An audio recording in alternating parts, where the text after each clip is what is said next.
I was standing in the frozen food aisle of Kroger, debating between two brands of pizza rolls, when my phone buzzed with a voicemail notification. The number was my own home phone, the landline Emily insisted we keep for emergencies. I almost deleted it without listening. Almost. What I heard in those 47 seconds destroyed 18 years of marriage, shattered my family, and turned me into someone I never thought I'd become. "Baby, he just left for his sales conference in Phoenix," Emily's voice purred through the speaker, breathy and excited in a way I hadn't heard directed at me in years. I told the kids I had a headache and sent them to my mom's for the night. "Come over at 8. Wear that cologne I like." God, I can't wait to feel you inside me again. This sneaking around is exhausting, but you make it so worth it. Then, a male voice in the background, distant but clear. "Tell your husband thanks for working so hard. Someone's got to pay for that nice house while I enjoy his wife." Laughter. Both of them. The voicemail ended with a click. The phone slipped from my hand and clattered against the linoleum floor. A woman pushing a cart gave me a concerned look, but I couldn't move, couldn't breathe. The fluorescent lights above seemed too bright, the piped-in music too loud. Everything felt surreal, like I'd stepped sideways into someone else's nightmare. But it was real. The timestamp showed the message was left 20 minutes ago, right after I texted Emily from the airport saying my flight was delayed and I'd be home late. Except I wasn't at any airport. The Phoenix conference had been canceled 3 days ago. I'd planned to surprise her by coming home early from the office today, maybe take her out to that Italian place she loved. Our anniversary was next week, and I'd been trying to reconnect after what I'd stupidly dismissed as a rough patch. Rough patch. Jesus Christ, what an idiot I'd been. My hands shook as I picked up my phone and played the message again. And again. Each time that laugh cut deeper. That casual cruelty in the stranger's voice, "Someone's got to pay for that nice house," made something cold and hard crystallize in my chest. I left the cart in the middle of the aisle and walked out to my car. The November air bit at my face, but I barely felt it. My mind was already racing, calculating, planning. 18 years, 2 kids, a mortgage, joint accounts. Emily's name on everything because I'd trusted her, because I'd loved her, because I'd been too busy building a life for us to notice she was tearing it apart. The drive home took 12 minutes. I parked 2 streets over and approached our house. My house, the one I'd worked 70-hour weeks to afford, on foot. The sun was setting, painting our suburban neighborhood in shades of orange and gold. The Johnsons were walking their dog. The Patel's kids were playing basketball in their driveway. Everything looked so normal, so peaceful. A silver Lexus I didn't recognize sat in our driveway. I checked my watch. 7:47 p.m., right on schedule. The cold thing in my chest grew colder. I pulled out my phone and started recording video as I crept along the side of the house. Our bedroom window faced the backyard, and Emily never closed the blinds because she said she liked the natural light. Through the gap in the curtains, I could see her moving around, wearing the black lingerie I'd bought her for Valentine's Day.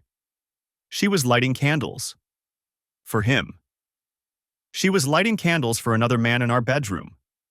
I recorded it all. Every detail. Then I circled back to the front and waited in my car, parked just far enough away to avoid notice but close enough to capture the license plate of that Lexus.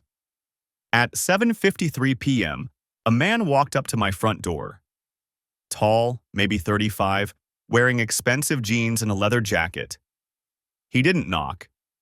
He had a key. He had a goddamn key to my house. I filmed him entering, filmed the door closing behind him. Then I sat there in the growing darkness, watching the lights in my bedroom window, and made a series of phone calls. First, to my business partner, Jake. "I need you to handle the Riverside account solo for a while. Family emergency. I'll explain later." Second, to my bank. "I need to know all the transactions on every joint account for the past 12 months. Yes, I'll hold." Third, to a lawyer whose name I'd gotten from a colleague 6 months ago when his own marriage imploded. At the time, I'd felt sorry for him. Now I understood the look in his eyes when he'd handed me that business card and said, "Just in case, brother. Just in case." The lawyer's receptionist said he could see me first thing tomorrow morning. I sat in that car for 2 hours, documenting everything.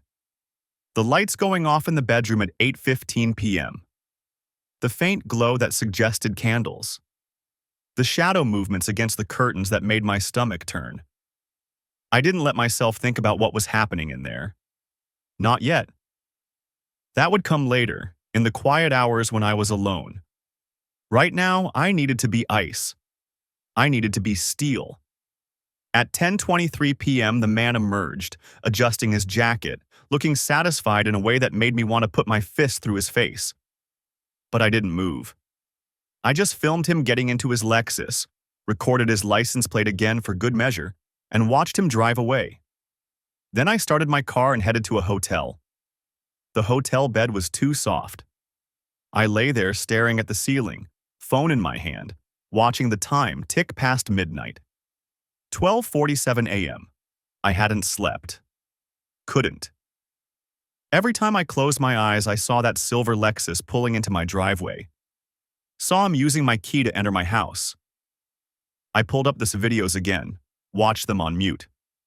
The timestamp showed 8:03 p.m. when he'd walked up to the front door like he owned the place. Confident. Comfortable. This wasn't his first time.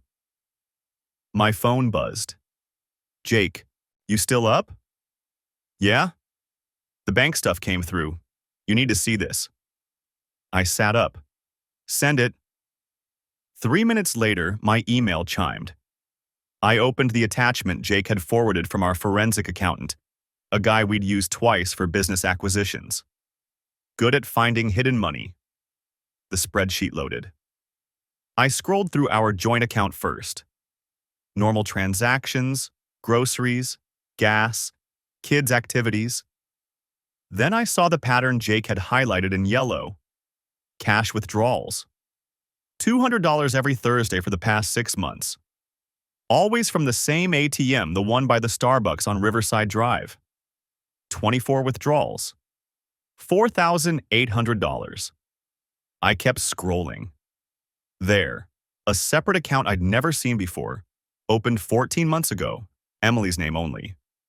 Monthly deposits of $500 transferred from our joint account under the description household expenses. $7,000. Gone. But that wasn't what made my hands shake. It was the credit card. Also in her name only. The statement showed charges at hotels. The Marriott downtown, the Hilton by the airport, the boutique place on 7th Street. Dates going back almost a year. Always midday. Always on Tuesdays and Thursdays. The Tuesdays I worked from home. Jesus Christ. I did the math. She'd been doing this while I was literally in the house. In my office on video calls, thinking she was running errands or meeting friends for lunch. More charges. Victoria's Secret. Some restaurant called Noir I'd never heard of. A jewelry store, $1,500 in August. My anniversary gift to her had cost $200. I called Jake back. "You see it?" he asked. "I see it." "There's more. The credit card company sent over the full transaction history. There's a charge from 3 weeks ago. A clinic on the east side." My stomach dropped. "What kind of clinic?" "Women's Health. I looked it up. They do STD testing, among other things." I set the phone down, put my head in my hands. The room spun. She'd been worried enough about disease to get tested, which meant either she knew this guy was sleeping with other people, or there had been multiple men. Or both. 18 years? 2 kids? A mortgage we'd scraped together every penny for. And she'd been running a whole separate life. I picked the phone back up. "Jake, I need you to do something. Name it. Tomorrow morning, I need you to go to the house. Emily doesn't know you know. Tell her you're looking for me. Say I missed a morning meeting and you're concerned. See what she says." Record it if you can. You think she'll lie? I know she will. I need to see how good she is at it. Jake was quiet for a moment. You're building a case. I'm documenting everything. Okay, I'll go at 9. That work? Perfect. I hung up and opened my laptop. The lawyer, Patricia something, the one my business partner's brother had used, wouldn't be in her office until 8. But her website had an intake form. I started filling it out.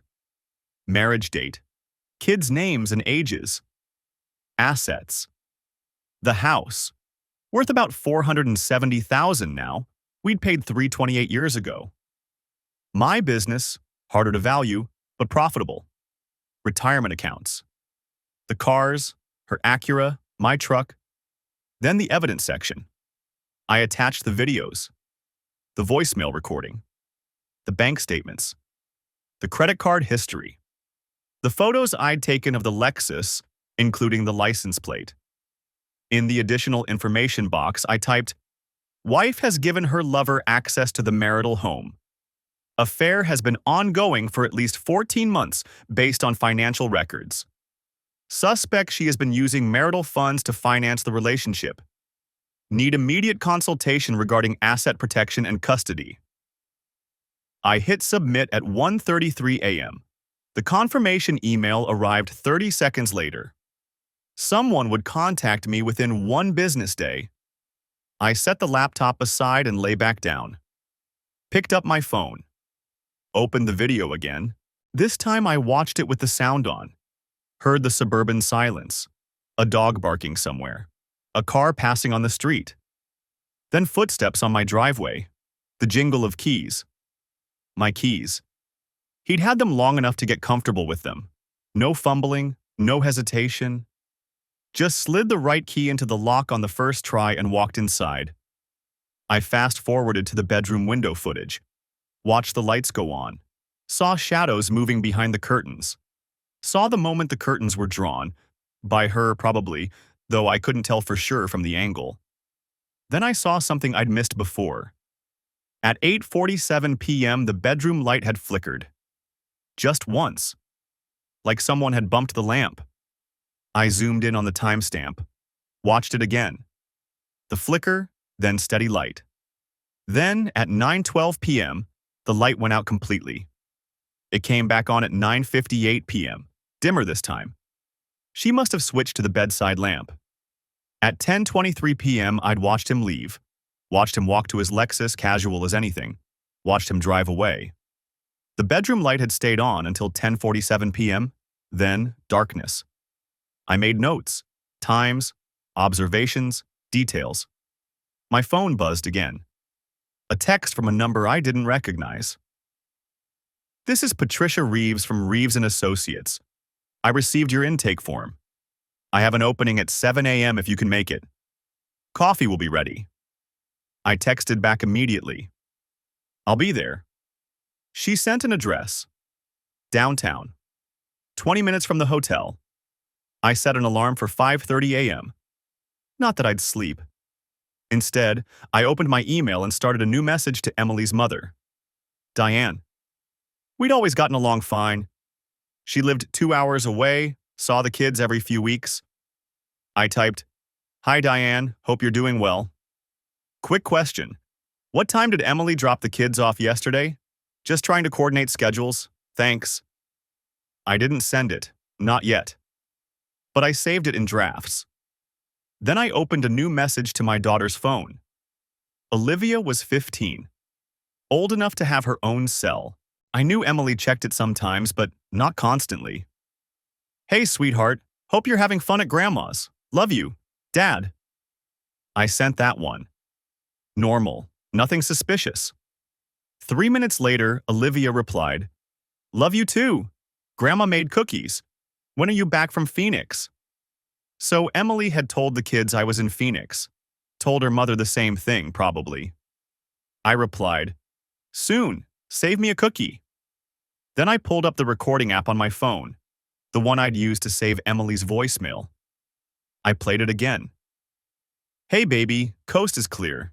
Kids are at my mom's until Sunday, and he's in Phoenix until Saturday. I've got the whole house to ourselves tonight. Come over at 8. I'll leave the back door unlocked if you want to surprise me, or just use your key. I'm thinking we can finally use that master bathroom you liked so much. I bought new candles and everything. Can't wait to see you. Miss you already. Her voice, breathy, excited. For him. I'd heard that voice before, years ago, when we were dating, when we'd first gotten married, before the kids, before the 70-hour work weeks, before I'd become just the guy who paid for everything. When had it stopped? When had I become invisible? I deleted the thought. Didn't matter. This wasn't about me failing. This was about her choosing to betray 18 years instead of having a conversation. Choosing to steal money and sneak around instead of asking for counseling or a separation. Choosing to bring him into our home. Into our bed. I looked at the time. 2:14 a.m. In 7 hours, I'd be sitting across from a divorce attorney. In 9 hours, Jake would be knocking on my door, asking my wife where I was. And Emily would lie. She'd play the concerned wife, probably. Say she'd talked to me last night that I was fine, just busy with conference stuff. She'd be convincing. She'd had practice. But this time, someone would be recording. The hotel room smelled like industrial cleaning solution and stale air conditioning. I sat on the edge of the bed, staring at my phone. 3:47 a.m. Sleep wasn't happening. I pulled up the video again. Watched him walk up to my front door like he owned it. Key sliding into the lock. The casual confidence of it. The way he didn't even look around first. My lawyer's office opened at 7. I had 3 hours to kill. I opened my laptop and started a new document. Timeline. Everything I could remember, dated and detailed. The first time Emily had seemed distant. The new lingerie I'd noticed in the laundry. The nights she'd suddenly started going to bed early, phone in hand. The girls' weekends that had increased in frequency. How far back did this go? I pulled up our joint credit card statements again, scrolling back. 12 months, 14, 16, there. A charge from the Marriott downtown. February, 18 months ago. Same pattern, midday checkout, Tuesday afternoon. I'd been working from home that day. She'd said she was meeting her book club for lunch. Jesus, a year and a half. My phone buzzed. Jake, you awake? Yeah. Can't sleep either. You doing okay? I laughed. It came out wrong, sharp and bitter. Define okay. Fair point. He paused. I've been thinking about tomorrow, when I show up at your house. What about it? What if she doesn't lie? What if she just tells me you're at a hotel or something? I'd considered that. She won't. She can't afford to. If she admits I'm not in Phoenix, she has to explain why I'm not home, why I left. And she doesn't know what I know yet. So she'll lie. She'll lie. I pulled up the voicemail again, let it play on speaker. Emily's voice filled the hotel room, breathy and excited, telling her lover the coast was clear. Jake was quiet for a moment. That's really her. Yeah. I'm sorry, man. I know I said it before, but don't. Just be there at 9, like we planned. I will. Another pause. You want me to record it? The conversation? I hadn't thought of that. Can you do it without her knowing? Voice memo app. Keep my phone in my jacket pocket. Do it. We hung up. I added it to my notes. Jake's visit, 9 a.m. recorded. The sky outside was starting to lighten. Gray bleeding into the darkness. I showered, put on the same clothes from yesterday. My overnight bag was still in the car. I'd grabbed it from the trunk last night, but I hadn't actually unpacked. Hadn't seen the point. At 6:30, I was sitting in my car outside Patricia Reeves's office building, a glass and steel structure downtown, 12 stories. Her firm occupied the 9th floor. I was the first one in the parking garage. At 6:55, I took the elevator up. The reception area was empty, lights still off. But I could see light coming from under one of the interior office doors. I knocked. "Come in." Patricia Reeves looked exactly like her website photo. Mid-50s, gray hair cut short, sharp eyes behind wire-rimmed glasses. She was already dressed for court, navy suit, minimal jewelry. A coffee mug sat on her desk next to an open laptop. "You're early," she said. Not disapproving, just observing. "Couldn't sleep." "Sit." She gestured to one of the chairs across from her desk. "You brought the documentation?" I pulled out my phone, opened my email. "I'll forward everything.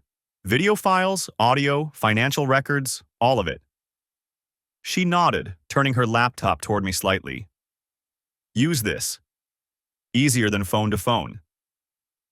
It took me 15 minutes to transfer everything. She watched in silence, occasionally making notes on a legal pad. When the last file finished uploading, she opened the voicemail first. Emily's voice played in the quiet office. "Hey baby, coast is clear. He's in Phoenix until Thursday." Patricia's expression didn't change. She listened to the whole thing, then played it again. "This was sent to your home landline?"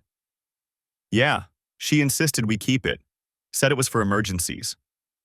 Ironic. She opened the video files next, watched the lover walk up to the door. "The key. You got his license plate?" "Silver Lexus parked on the street. I have photos." "Good. I'll have my investigator run it." She made another note. "You said you have financial records?" I walked her through it. The cash withdrawals, the secret account, the hotel charges, the lingerie, the jewelry that I'd never seen, the STD clinic. At that last one, her eyes sharpened. "When was that charge?" 3 weeks ago." "Have you been tested?" The question hit me like cold water. I hadn't even thought. "No." "Do it today, this afternoon. I'll give you a referral." She was already writing something down. "And no contact with your wife?" "None. Not until you have results." My stomach turned. "You think?" "I think you protect yourself. Legally, financially, and medically. In that order." She looked up at me. "How long have you been married?" 14 years. "Children?" 2. Emma's 11, Michael's 8. She made more notes. "Where are they now?" "With Emily's mother, Diane, in Florida. They went down Tuesday for the week." "Convenient timing." "Yeah." Patricia sat back, steepled her fingers. "Here's what's going to happen. First, you get tested today. Full panel, everything. Second, you do not go back to that house. Not until I tell you to. Third, you do not contact your wife. No calls, no texts, no emails, nothing." "What about Jake, my business partner? He's going over there this morning to test whether she'll lie about your whereabouts." I remember. She glanced at her watch. "What time?" 9. "Good. Make sure he records it. After that, we wait." "Wait for what?" "For her to show her hand. Right now she thinks she's in control. She thinks you're in Phoenix, oblivious. She thinks she has time." Patricia leaned forward.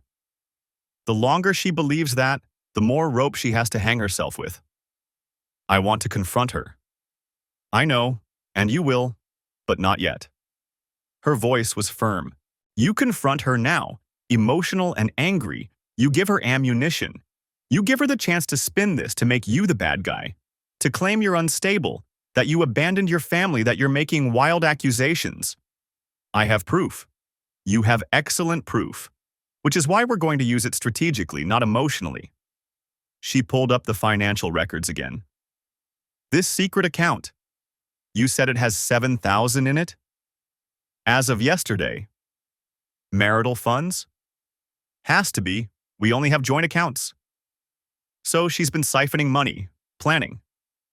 Patricia made another note. "The question is what she's planning for." I hadn't thought about that. "You think she's going to leave?" I think she's preparing for something. Maybe divorce. Maybe just a safety net in case you find out. She looked at me. Either way, it shows premeditation, calculation. That helps us. My phone buzzed. Jake. Leaving now. Should be there by 9. I showed Patricia the text. Good. Once he's done, have him send you the recording immediately. Then you and I are filing. She pulled up a document on her screen. Divorce petition. Adultery as grounds. I'm also requesting a temporary restraining order on all joint accounts, pending investigation of the missing funds. Can you do that? With this evidence? Absolutely. She turned the screen toward me. I need you to read through this. Make sure all the information is accurate. I scanned the document. My name, Emily's, our address, the house I'd paid for that her lover had a key to, our children's names. Petitioner requests dissolution of marriage on grounds of adultery. The words blurred together. This was real. This was actually happening. Sign here, Patricia said, pointing to a line at the bottom. And here, and initial here. My hand shook slightly as I signed. The pen felt too heavy. Now we wait for Jake's call, she said, and then we move. The coffee shop was nearly empty at 7:47 a.m. I sat in the back corner, laptop open, watching the tracking app I'd installed on my phone. The blue dot representing Emily's car hadn't moved from our driveway. Jake should be pulling up any minute now. My phone buzzed. A text from him. Parking now, recording everything. I'd given Jake a simple script. Ring the doorbell. Ask for me. Say he needed to discuss an urgent client matter. See what Emily said. See if she'd lie to his face about where I was. The coffee tasted like ash, but I kept drinking it. Gave me something to do with my hands. 7:52 a.m. My phone rang. That was fast, I said. Yeah. Jake's voice sounded tight. She didn't even open the door all the way. Stood there in her bathrobe, told me you were in Phoenix until Friday. Said she'd have you call me when you got back. She say anything else? Asked if it was urgent. I said, yeah, pretty urgent. She just shrugged and said you'd left your personal phone at home because you wanted a digital detox during the conference. He laughed, but there was no humor in it. Man, she didn't even hesitate. Just lied like she was telling me the weather. I watched the blue dot on my screen. Still stationary. Thanks, Jake. You want me to? No, go to the office. I'll call you later. I hung up and opened my email. Patricia had sent me a message at 7:30 a.m. with the subject line, Preliminary Findings. The license plate came back to a 2019 Lexus ES, registered to Brandon Walsh, 847 Maple Ridge Drive. Ran a background check. He's 36, works as a regional sales manager for a pharmaceutical company. Married. 2 kids, ages 8 and 6. Wife's name is Christine Walsh. I read it 3 times. Married. 2 kids. The cold thing in my chest spread a little further. Patricia's email continued. I've had my investigator do a preliminary social media sweep. Christine Walsh's Facebook shows a very active family life. Lots of posts about the kids, date nights with her husband, family vacations. Last post was yesterday, a photo of Brandon at their son's basketball game. She has no idea. There was an attachment. I clicked it. Brandon Walsh smiled up at me from a professional headshot, probably from his company website. Square jaw, expensive haircut, the kind of confident smile that came from never being told no. He wore a gray suit and a wedding ring. I zoomed in on the ring. My phone buzzed again. A text from an unknown number. This is Christine Walsh. Patricia Reeves gave me your number. Can we meet?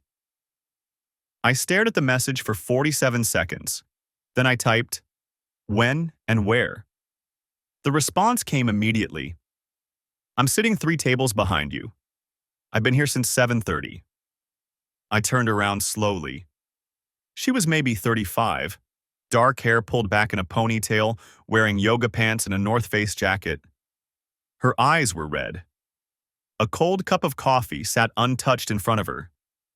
I stood up and walked over. She gestured to the empty chair across from her. "I didn't want to ambush you," she said quietly. "But Patricia told me you'd probably be here. She said you've been tracking your wife's movements. How long have you known?" "Since last night. I installed monitoring software on Brandon's phone 3 weeks ago. He's been acting strange for months, working late, taking calls in the garage, buying new clothes." She pulled out her phone and showed me a screenshot. "Yesterday, he told me he had a dinner meeting with clients. The GPS showed him at your address from 8 p.m. to 11:47 p.m. I looked at the timestamp. It matched my own surveillance. "I'm sorry," I said, and meant it. "Patricia said you have a voicemail, from your wife to my husband." I pulled out my phone, found the recording, and slid it across the table. She pressed play, and I watched her face as Emily's breathy voice filled the small space between us. "Hey, it's me. The kids are at my mom's, and he's in Phoenix until Friday. I got that wine you like, and I'm going to light some candles." Christine's jaw tightened. "I can't wait to have the whole night with you. No rushing, no excuses, just us." Then the man's voice, the one that had been playing on repeat in my head for days. "Tell your husband thanks for paying for that nice house." Christine stopped the recording. Her hand shook as she pushed the phone back to me. 14 months, I said. "That's how long the financial records show. But it could be longer." "We've been married for 10 years. Her voice was flat. "Our anniversary is next month." "Ours is next week. I was going to surprise her." We sat in silence. The coffee shop's piped-in music played something cheerful and completely inappropriate. A barista called out someone's order. "Patricia said you're documenting everything," Christine said finally. "Building a case." "Yeah. I want to help." I studied her face, the red eyes, the set jaw, the way her hands gripped her coffee cup like she was trying to keep them from shaking. "What did you have in mind?" She pulled out a folder from the bag at her feet and slid it across the table. Inside were printed screenshots, bank statements, credit card bills. "Brandon has a separate credit card I didn't know about. I found the statements in his car last night. Hotels, restaurants, gifts." She pointed to a highlighted charge. "This one's from 2 weeks ago. The Riverside Inn, 287. I checked our calendar. I was visiting my sister in Atlanta with the kids. He said he was working." I looked through the papers. The charges went back 16 months. "There's more," she said. "He's been taking money from our savings account. Small amounts, $300 or $400 at a time. I thought we were saving for a new car." She laughed, sharp and bitter. "Turns out he bought himself a new wardrobe instead. And jewelry. Look at this charge from Tiffany's. It's $200. I never got any jewelry." "Did you give this to Patricia?" "Copied everything to her an hour ago. She said, combined with your evidence, we have what she called a nuclear option." My phone buzzed. A text from Patricia. "Can you both come to my office at 10 a.m.? Need to discuss strategy." I showed Christine the message. She nodded. "There's something else," she said. "Brandon's company has a morality clause in their employment contract. Adultery is grounds for termination if it affects the company's reputation. His boss is a deacon at some mega church, very vocal about family values." "You're going to report him?" "Patricia suggested we might not have to. Sometimes the threat is enough." She met my eyes. "I don't want him to just lose me.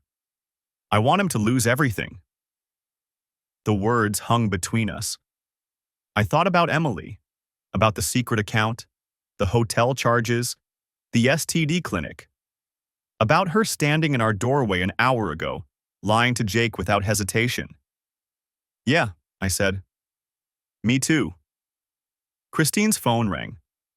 She glanced at the screen and her expression hardened. It's him. Probably wondering where I am. She rejected the call. I told him I was going to yoga. He thinks I'm stupid, thinks I don't notice anything. Emily thinks I'm in Phoenix. How long are you going to let her think that? As long as it takes to make sure she can't hide anything else. Christine nodded slowly. Patricia said you're having her served with divorce papers. When? When I have everything. When there's no chance she can claim she didn't know what she was doing. No chance she can play victim. No chance she walks away with anything she doesn't deserve. Good. Christine stood up, gathering her folder. I'll see you at Patricia's office at 10. She walked out, and I sat alone in the back corner of the coffee shop, watching the blue dot on my phone that represented my wife's car. At 8:23 a.m., it started moving. I zoomed in on the map, watching her route. She was heading east, away from downtown. I pulled up the street view, trying to figure out where she was going. The dot stopped at a parking lot. I zoomed in further. A medical building. I felt something twist in my chest. The STD clinic was on the west side of town. This was somewhere else. My phone rang. Patricia. I'm tracking her, I said. She just pulled into a medical building on Riverside. I know. My investigator is already there. Patricia's voice was crisp, professional. We need to know what kind of doctor she's seeing. Could be relevant to the case. You think? I don't think anything yet. I just document facts. See you at 10. She hung up. I stared at the blue dot, stationary in the parking lot of a building I'd never heard Emily mention. Then I opened a new browser tab and searched for the address. The building housed 6 different medical practices. I scrolled through the list.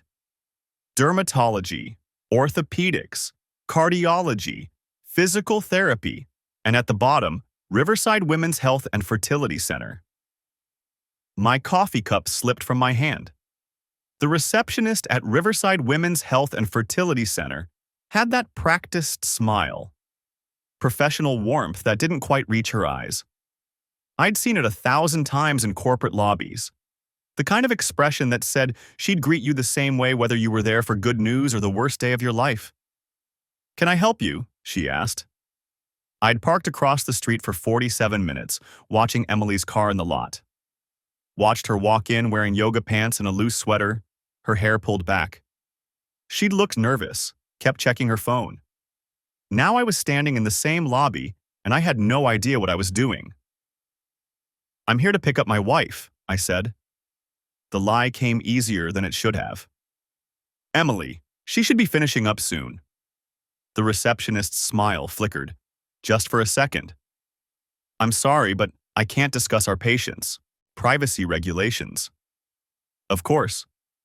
I nodded, backing toward the seating area. I'll just wait.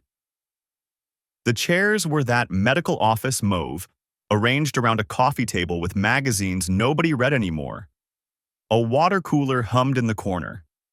Soft music played from hidden speakers, something instrumental and forgettable. I sat where I could see the hallway leading back to the examination rooms. My phone buzzed. Christine Walsh. Brandon left work early, told his assistant he had a doctor's appointment. Want to bet where he's going? I typed back, already here, waiting. 3 dots appeared, disappeared, appeared again. Jesus, you think she's pregnant? The question I'd been avoiding for the past hour. The cold thing in my chest spread outward into my arms, my fingers. Don't know. About to find out. I set the phone face down on my thigh. A door opened down the hallway. Emily emerged, followed by a nurse in purple scrubs. They were talking, but I couldn't hear the words. Emily nodded, accepted a folder of paperwork, smiled that smile she used with strangers. She turned toward the lobby. I stood, moving to the magazine rack, putting it between us. Picked up a parenting magazine without looking at the cover.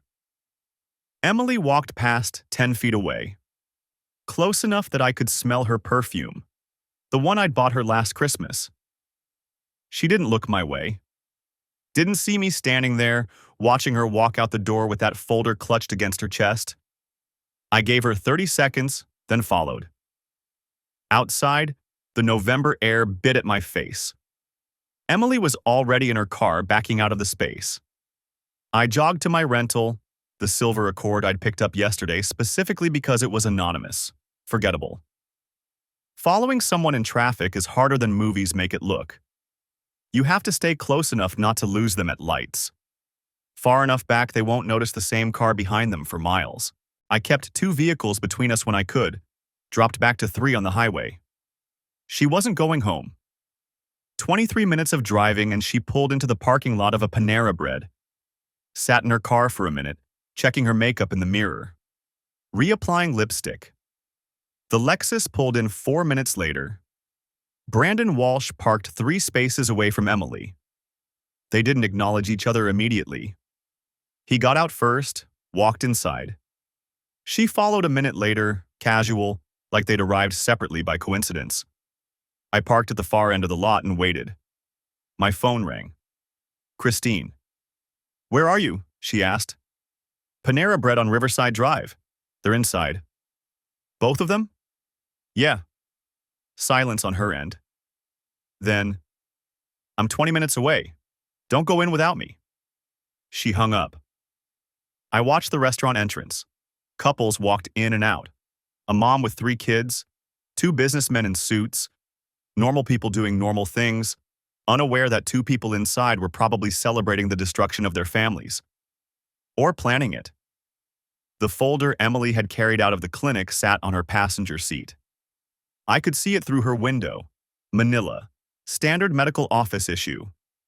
Whatever was inside, she'd left it in the car instead of bringing it to meet Brandon. Interesting. Christine's white BMW pulled in 18 minutes later. She parked next to me, got out, slid into my passenger seat. She looked tired. Dark circles under her eyes that makeup couldn't quite hide. "How long have they been in there?" she asked. 32 minutes. She stared at the restaurant. "I've been thinking about that fertility clinic." "Yeah?" "There's really only 2 reasons she'd be there. Either she's pregnant or she's trying to get pregnant." "I know." "If she's pregnant," Christine's voice went flat. "If she's pregnant, you need to demand a paternity test before anything gets filed, before she can claim it's yours and lock you into child support." The cold thing in my chest turned to ice. "Brandon had a vasectomy," Christine continued, 3 years ago, after our second was born. He said he was done, that 2 was perfect, that he didn't want to risk my health with another pregnancy." She laughed, but there was no humor in it. "So if your wife is pregnant, it's either not his, or he lied about the vasectomy too. Got it reversed without telling me. Added it to the list of things he's been hiding." I thought about the STD clinic visit on Emily's credit card. The secret account. The 14 months of lies. "Maybe she's not pregnant," I said. "Maybe she's just checking, making sure she can't get pregnant, or getting birth control. Women don't go to fertility specialists for birth control. They go to their regular OB/GYN. Christine pulled out her phone. "I'm going to find out." "How?" She was already typing. "Brandon's email. I have access to his iCloud account. He doesn't know I set it up on my laptop 2 years ago when he lost his phone. If she sent him anything about today, it'll be there." We sat in silence while she scrolled. The sun was setting, painting the parking lot in orange and gold. Same colors as that night in the Kroger, when everything had fallen apart. "Got it," Christine said. Her voice had changed. Gone quiet. "Email from Emily, sent this morning." She turned the phone so I could see.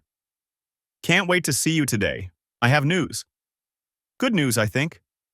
We need to talk about next steps, about us. I'm ready if you are. Love you." Below it, Brandon's response. "Whatever you need, babe." We'll figure it out together. Christine pulled the phone back, kept reading. There's more. From last week, she scrolled. Emily sent him a calendar, ovulation tracking. Jesus, she's been tracking her cycle, sending him updates. The ice in my chest cracked. Something hot and violent pushed through. She's trying to get pregnant, I said. Looks like it. With him? Yeah. I stared at Emily's car, at that folder on the passenger seat. I need to see what's in that folder, I said. Christine looked at me. How? She left it in the car, didn't bring it inside.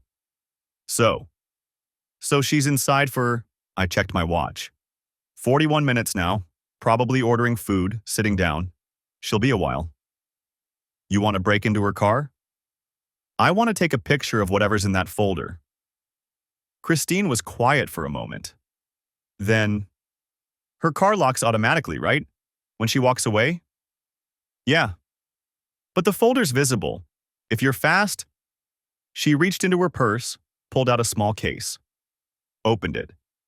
Inside were lockpicks, the kind you can buy online, the kind that come with YouTube tutorials. Brandon locked me out of the house last month, she explained. During a fight.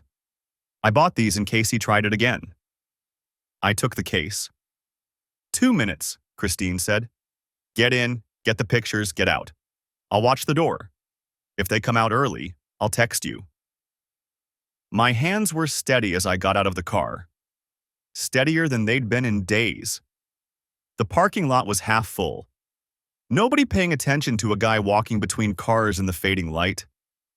I approached Emily's sedan from the passenger side, away from the restaurant windows. The lockpicks felt awkward in my hands. I'd watched 3 YouTube videos last night, practicing on my hotel room door. This was different. Real. 15 seconds. The lock clicked. I opened the door, grabbed the folder, started taking pictures with my phone. Every page. Fast, methodical, making sure each shot was clear. Lab results, hormone levels, fertility assessment. And there, on the 3rd page, patient shows normal ovulation patterns. No fertility issues detected. Proceeding with preconception counseling as requested. My phone buzzed. Christine. They're getting up. Move. I shoved the folder back, closed the door, heard it lock, walked back to my car with my heart hammering, slid into the driver's seat just as the restaurant door opened. Emily came out first. Smiling. Brandon followed, said something that made her laugh. They went to their separate cars. Didn't kiss, didn't touch. Kept up the pretense even in the parking lot. Did you get it? Christine asked. I showed her the photos. She read in silence. Then she looked up, and her eyes were hard. She's planning to have his baby, Christine said. She's planning to blow up both our families so she can start over with him. Yeah. We need to move faster. Before she gets pregnant. Before this gets even more complicated. I was already texting Patricia Reeves. Need to file immediately. Evidence of planned pregnancy. How fast can we move? The response came back in under a minute. Court opens Monday. I'll have papers ready. 3 days. In 3 days, Emily's world was going to end, and I was going to make sure she lost everything. The medical documents felt like they were burning through my jacket pocket as I drove. 11:47 a.m. Saturday morning traffic was light, and I made it back to the hotel in 20 minutes. Jake was waiting in the lobby with coffee and a laptop bag. Got them? He asked. I pulled out my phone, showed him the photographs. He scrolled through them slowly, his expression darkening with each image. Jesus, he muttered. Preconception counseling, ovulation tracking. She's not just having an affair, she's trying to build a whole new life. With my money, I said, while I'm paying for everything. We went up to my room. Jake connected his laptop to the hotel's business center printer while I forwarded him the photos. Within 10 minutes, we had clean copies of everything I'd photographed. Patricia needs to see these today, Jake said. This changes the timeline. If Emily's actively trying to get pregnant, we might need to file sooner than Monday. My phone buzzed. Christine, can you meet? Found something else. I texted back. Where? Same coffee shop, 1 hour. Jake looked at me. You want me to come? No, stay here. Organize everything for Patricia. I'll call her after I meet with Christine. The drive to the coffee shop took 35 minutes. Christine was already there, sitting in the same corner booth, but she looked different. Harder. Her hair was pulled back tight, and she wore sunglasses even though we were indoors. She didn't wait for me to sit down. Brandon withdrew $20,000 from our home equity line yesterday, she said. Cash. He told the bank it was for a boat. We don't own a boat. He hates boats. I sat down slowly. 20,000. He's running, Christine said. Or planning to. I checked his office this morning. He has a go bag in his car trunk. Clothes, toiletries, cash. I saw it when I followed him to the gym. Does he know you're following him? No. She pulled off her sunglasses. Her eyes were red-rimmed but dry. I'm being careful, but I think Emily might have told him something. They met for coffee yesterday afternoon. I saw them at that place on Riverside, the one near the medical center. After Emily's appointment? After whatever the doctor told her. Did you hear what they said? No, but Brandon looked stressed. He kept checking his phone, looking around. Emily was doing most of the talking. Christine leaned forward. I think she told him she's pregnant. The cold thing in my chest expanded. The documents I found this morning don't confirm pregnancy, just that she's trying. Then maybe she lied to him, Christine said, to force his hand. Make him leave me. It made a sick kind of sense. Emily had always been good at manipulation, at getting what she wanted. I'd just been too blind to see it directed at me. Patricia's filing Monday, I said. We need to move faster than they do. Christine nodded. My attorney's filing Monday too. Coordinated timing. Patricia suggested it. Hit them both at once before they can hide anything else. The 20,000. Already documented. Bank records, withdrawal slip, everything. My attorney says it's dissipation of marital assets. It'll hurt him in court. My phone buzzed. Patricia. Need to see you today. New development. Can you come to my office at 3? I showed Christine the message. Go, she said. I'll keep watching Brandon. If he tries to run, you'll know immediately. I got to Patricia's office at 2:47 p.m. Her secretary, a woman in her 50s named Carol, showed me straight back. Patricia was on the phone when I entered, but she gestured for me to sit. She finished her call quickly. The medical records are explosive, she said without preamble. But we have a problem. My stomach dropped. What problem? Emily cleaned out your joint savings account this morning. All of it. $43,000. I stared at her. How? Online transfer to an account we didn't know about. Jake's forensic accountant just caught it an hour ago. The transaction posted at 9:15 a.m. While I was breaking into her car. While I was photographing her medical records. Can we get it back? We'll try, but right now it's gone. Patricia pulled out a folder. There's more. Emily's mother's house. The one Emily inherited 3 years ago and we thought she sold? She didn't sell it. She transferred it to an LLC. Brandon Walsh is listed as the registered agent. The room felt too small. When? 14 months ago, right when the affair started based on your financial evidence. They'd been planning this. Not just an affair, a complete exit strategy. The house, the accounts, the pregnancy attempt. Emily wasn't just cheating. She was systematically dismantling our marriage and building a new life, using our assets to do it. The $43,000, I said. Can we freeze the account she moved it to? We're filing an emergency motion Monday morning, first thing. But until then, she has access. Patricia leaned back. The good news is that all of this, the secret LLC, the property transfer, the cash withdrawals, the medical appointments, it's all evidence of dissipation and fraud. In court, this will destroy her. Monday, I said. That's 2 days away. What if she moves more money? What if they run? Christine's attorney is filing a motion to freeze Brandon's accounts too. Coordinated timing. And I'm recommending we file a LIS pendens on the house. It'll prevent Emily from selling or refinancing without court approval. Do it, Patricia made a note. The medical records, you're absolutely certain about what you saw? I pulled out my phone, showed her the photographs again. She studied them carefully. Preconception counseling, she read aloud. Ovulation tracking. Prenatal vitamin prescription.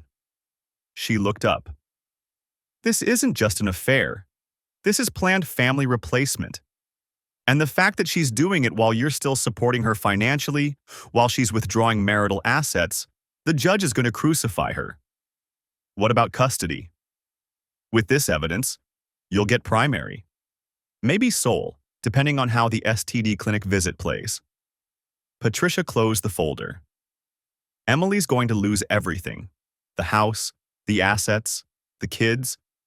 Brandon's going to lose his marriage, probably his job if we use the morality clause. This is going to be scorched earth. Good, I thought. Let it burn. My phone buzzed. Christine again. Brandon just bought 2 plane tickets, LAX to Cabo, leaving Tuesday. I showed Patricia the message. She swore quietly. They're running, or planning to. Can we stop them? Not legally, not until Monday when we file. She thought for a moment. But if they leave the country with marital assets, it strengthens our case for fraud. Let them go. We'll have warrants waiting when they try to come back. Emily has the kids next weekend, I said. Starting Friday. Patricia's expression changed. She has custody this weekend? Every other weekend. It's her turn. And Brandon's leaving Tuesday. That's 4 days from now. Patricia grabbed her phone. We need to file an emergency custody motion. Today. If Emily's planning to run with Brandon, she might take the children. The cold thing in my chest turned to ice. I hadn't thought of that. Hadn't considered that Emily might try to take Olivia and the others out of the country. How fast can you file? Judge Brennan is on call this weekend for emergencies. I can have a motion ready in 2 hours. We'll need you to sign an affidavit. Do it. Patricia was already dialing. Carol, I need the emergency custody packet. Yes, now. I sat there while she worked, my mind racing. Emily with the kids in Mexico, Brandon with his go bag and his $20,000 in cash. The house transferred to a secret LLC. $43,000 vanished into an unknown account. They'd been planning this for over a year, while I worked 70-hour weeks, while I paid the mortgage, the bills, the kids' school, while I planned our anniversary trip. My phone buzzed again. This time it was Jake. Forensic accountant found another account. Emily's been depositing cash there for 8 months. Current balance, $31,000. $74,000. Plus whatever the house was worth, probably another $200,000. Emily had systematically stolen nearly $300,000 of marital assets and hidden them with her lover. I forwarded the message to Patricia. She read it, swore again. This just keeps getting worse, she said. Or better, depending on how you look at it. Every dollar she hid is another nail in her coffin. The judge's chambers smelled like old books and furniture polish. Judge Brennan was a woman in her early 60s, gray hair cut short, reading glasses perched on her nose as she reviewed the emergency motion Patricia had filed 3 hours ago. Emily sat across from me with her attorney, some guy named Douglas Hartley who looked like he'd rather be anywhere else. Emily hadn't looked at me once since we'd been escorted in. She wore a navy dress, pearls, the picture of suburban respectability. Her hands were folded in her lap, but I could see them trembling. She knew. Somehow she'd figured out that I knew. Judge Brennan looked up. Mr. Hartley, your client withdrew $43,000 from a joint marital account yesterday morning. She's also been systematically transferring funds to hidden accounts for the past 14 months. Can you explain why I shouldn't freeze every asset she has access to? Hartley cleared his throat. Your Honor, my client was simply protecting herself financially. She had concerns about the marriage and, by committing fraud? Judge Brennan's voice was sharp. By transferring marital property to an LLC controlled by her paramour? By attempting to conceive a child with said paramour while still married? Emily's face went white. Your Honor, Hartley tried again, we dispute the characterization of... I have medical records, Patricia interrupted smoothly. Preconception counseling, ovulation tracking. I have bank records showing systematic theft of marital assets. I have video evidence of the paramour entering the marital home with a key. I have emails discussing plans to leave the country. Would you like me to continue? The silence in the chambers was absolute. Judge Brennan looked at Emily. Mrs. Patterson, do you have anything to say for yourself? Emily's voice came out small. I never meant for any of this to happen. But it did happen, the judge said. And you made it happen. Deliberately. Systematically. While your husband supported you and your children. She closed the folder in front of her. Here's what's going to happen. All joint accounts are frozen immediately. All assets are frozen pending a full forensic accounting. Mrs. Patterson, you are prohibited from leaving the state with the minor children. You are prohibited from contact with Brandon Walsh. You will surrender your passport to the court by close of business Monday. Your Honor, Hartley started. I'm not finished. Judge Brennan's voice could have cut glass. Temporary custody of the minor children is awarded to Mr. Patterson, effective immediately. Mrs. Patterson will have supervised visitation only, pending the outcome of the divorce proceedings. This court will reconvene Monday morning at 9 a.m. for a full hearing. Until then, Mrs. Patterson, I suggest you find yourself a better attorney, because the one you have seems completely unprepared for the severity of your situation. Hartley's face flushed red. We're adjourned, Judge Brennan said. Emily tried to talk to me in the hallway outside the courtroom. Patricia stepped between us. No contact, Patricia said firmly. Judge's orders. Please, Emily said, and her voice cracked. Please, I need to explain. You can explain to your attorney, Patricia said. Who can explain it to the judge? Move along, Mrs. Patterson. I watched Emily walk away, shoulders shaking, and felt nothing. No satisfaction, no anger. Just a cold, empty certainty that this was justice. My phone buzzed. Christine. Brandon's attorney just called him. The tickets to Cabo are canceled. He's staying put. I texted back, good. Let him stay. Let him watch it all fall apart. The divorce took 11 months to finalize. Emily fought at first, tried to claim I'd abandoned the family, that I was unstable, that she'd been afraid of me. But every claim crumbled under the weight of evidence. The videos, the voicemail, the financial records, the medical documents, her own emails, planning a future with Brandon while spending my money. The forensic accountant found another $47,000 hidden in various accounts. The house Emily had transferred to the LLC, the one she'd inherited from her mother, was valued at $218,000. The judge ordered it sold, with all proceeds going to me as restitution for the stolen marital assets. Brandon lost his job 2 weeks after the emergency hearing. His boss, the deacon who valued family morals, didn't appreciate learning about the affair from a court filing. Christine's divorce went through faster than mine. She got the house, primary custody of their kids, and 70% of their assets. Brandon got a 1-bedroom apartment and supervised visitation. Emily got nothing. Well, not nothing.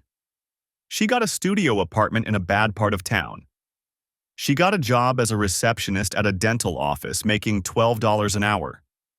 She got every other weekend visitation with the kids, supervised by a court-appointed monitor she had to pay for herself. She got to watch me keep the house, keep the business, keep everything we'd built while she was busy tearing it down. The kids struggled at first, Olivia especially. She was 15, old enough to understand what her mother had done, but young enough to still want to believe the best. We did therapy, all of us. I made sure they knew this wasn't their fault, that they were loved, that families sometimes break, but people can heal. It took time, but they healed. 2 years later, I was standing in my kitchen, the same kitchen where I'd once planned anniversary surprises, making pancakes for Olivia and the twins. It was Sunday morning. The sun was streaming through the windows. The radio was playing something upbeat. Olivia was telling me about her college applications. The twins were arguing about whose turn it was to set the table. Normal chaos, normal life. My phone buzzed. A text from Christine. Coffee tomorrow. I'm in town for a conference. We'd stayed in touch, Christine and I. Not romantically. We'd both had enough of relationships for a while, but we understood each other in a way few people could. We'd both been betrayed. We'd both fought back. We'd both survived. I texted back, same place as always? 9 a.m.? Perfect. See you then. I set the phone down and flipped a pancake. The twins cheered when it landed perfectly in the pan. Dad, Olivia said, looking up from her laptop, do you ever regret it? Fighting so hard, I mean. Making it so brutal. I thought about that voicemail, about standing in the Kroger, my world shattering, about the choice I'd made in that moment, to document everything, to fight back, to refuse to be a victim. No, I said. I don't regret it. What your mother did was wrong. What Brandon did was wrong. They made choices, and choices have consequences. But you destroyed them, Olivia said quietly. They lost everything. They destroyed themselves, I corrected. I just made sure the truth came out. Made sure justice happened. There's a difference. Olivia was quiet for a moment. Then, I think I get it. You didn't let them make you the victim. Exactly. I plated the pancakes and brought them to the table. The twins dove in immediately. Olivia took a bite, smiled. These are better than Mom's, she said. It was a small thing, but it felt like a victory anyway. That night, after the kids were in bed, I stood in my backyard looking at the stars.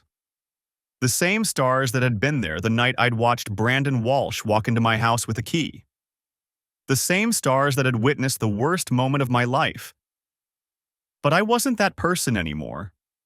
I wasn't the man standing in the Kroger frozen food aisle, world collapsing. I wasn't the man who'd been too trusting, too blind, too willing to ignore the signs. I was the man who'd fought back, who'd documented everything, who'd refused to let betrayal define him. Emily had tried to take everything from me, my family, my money, my dignity. She'd failed. Not because I was stronger or smarter or better, but because I'd made a choice, in that moment when everything fell apart, to fight for what was mine. Some people would say I was too harsh, that I should have been merciful, forgiving. That destroying Emily's life made me just as bad as her.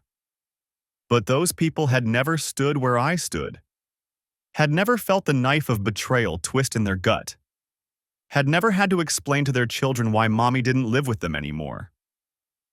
I'd learned something in those 11 months of legal warfare. Mercy is earned, not given. Forgiveness is a gift, not an obligation.